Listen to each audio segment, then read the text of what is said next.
The sleeping crown rouses to an apostate. I succumb to the beauty of the beast, and certain moon circles the dreaded master as the sun sets on the great empire. Hello, my name is Kate, and I'm gonna tell you about the guy who was the first to become Death Knight, before it became cool in D&D. This is the third video of short Death Knight series, and if you haven't watched the previous ones, I suggest to start from them. Saint Kargoth, a former paladin of Heironeous, Knight Protector in Greyawk, a first powerful Death Knight, the betrayer serving Demogorgon. He unleashed one of the most powerful beings on the material plane of Oerth, Arendragost, who wreaked destruction and havoc. Kargoth is known under the name King of the Death Knights. Saint Kargoth can be met in early editions of D&D, supplementary materials, and even battled in Savage Tide adventure. But how did he become like that? Let's figure it out. Kargoth of Manbridge was born in 141 in the kingdom of Ireland in a noble family of House Torquan, a powerful family who ruled the land with iron fist. When the time had come, the boy became a squire. After several years, Kargoth was ready to swear the oath of Heironeous, duty to the people, duty to the arch-paladin, duty to a lady. From that moment, Kargoth stepped on the career path of paladin and quickly rose to the top, gaining renown, respect, and influence among the people. He also joined Knight Protectors of the Great Kingdom, an organization who swore to fight evil and was in line with paladin code and duties. At some point, probably closer to the main events, for his deeds or for his status, he gained the castle of Farlanst between Roland and Winetha. Lord Kargoth grew older, the fear of being forgotten slowly crept inside. He was looking for more glory at the end of his career by becoming the leader of Knight Protectors. To satisfy his ego, Kargoth surrounded himself through the years of service with cronies, liars, and others who would flatter and awe him, but also poison his mind with false expectations and reassurances. In the year 202, the previous Knight Commander, Lord Nidramon, died, and everyone believed that old, experienced Kargoth would be the best replacement and successor. Yet, the council chose Sir Beneder Monlas of Chathold, a young, inspiring leader, to rule the Order further. Kargoth went furious.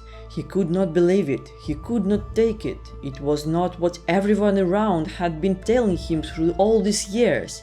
He wrote to the council in the next months and protested against the decision and raised a case to reconsider their choice, challenging Beneder to a contest of arms.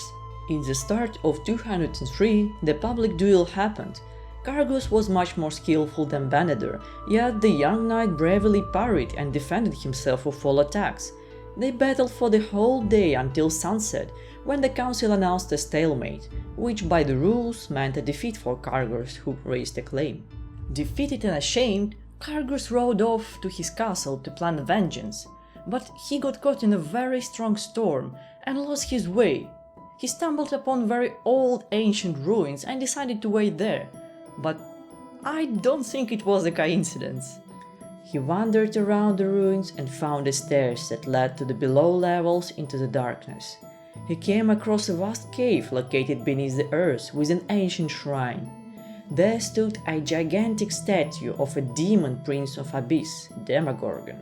The statue talked to the Kargoth and praised his power, will and might, luring him closer. The statue promised Kargoth means to his vengeance. In exchange, Demogorgon wanted the old knight to prove his loyalty and do something for him in return. Kargoth accepted the offer. The pact was to be sealed with blood, and when the blood touched the altar, the tentacles materialized from the darkness and plucked out Kargoth's eyes. The pact was yet to be complete, and Kargoth was still to complete his part of a bargain, but I believe Demogorgon already teased him with a fraction of power, granting him true sight. Otherwise, blind Death Knight would have a hard time getting back home.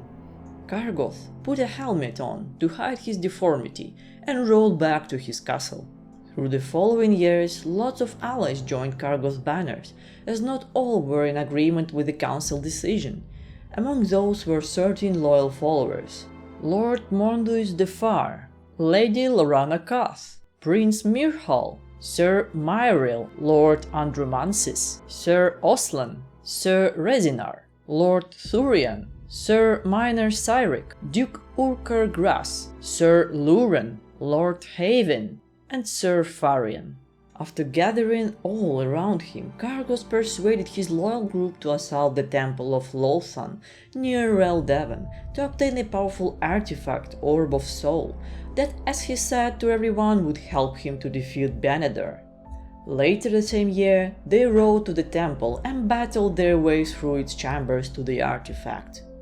Demogorgon taught Kargoth an ancient spell that would corrupt the orb and also help open a tear between material plane and planes of the abyss, unleashing Arendragost, the Maw of Madness, on the world, which was actually a spawn of Demogorgon and Malcanthet, Queen of Succubi. As Kargoth spoke the words, the orb started to shoot fire in all directions. The knights who were touched by the fires were instantly killed by the incredible heat. Their eyes were torn out. Kargoth was struck as well and died the same moment. Yet he fulfilled the bargain with the Prince of Demons, releasing Arendragost, a wingless dragon with tentacles instead of legs and 3 heads to bring destruction on the world.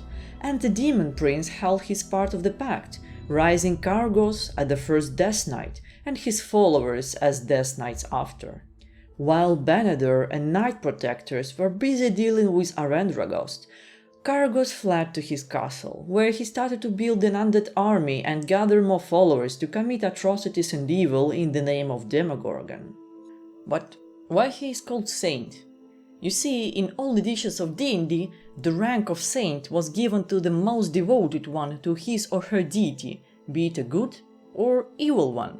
The Saint had to faithfully follow his deity and follow all the rules of the religion, as well as battle of the enemies of this religion for the beliefs, and also willing to die for this religion unconditionally. And only then the deity or its lesser otherworldly followers may grant this person otherworldly powers. So I believe this concept of saint is somewhat of chosen in Forgotten Realms setting.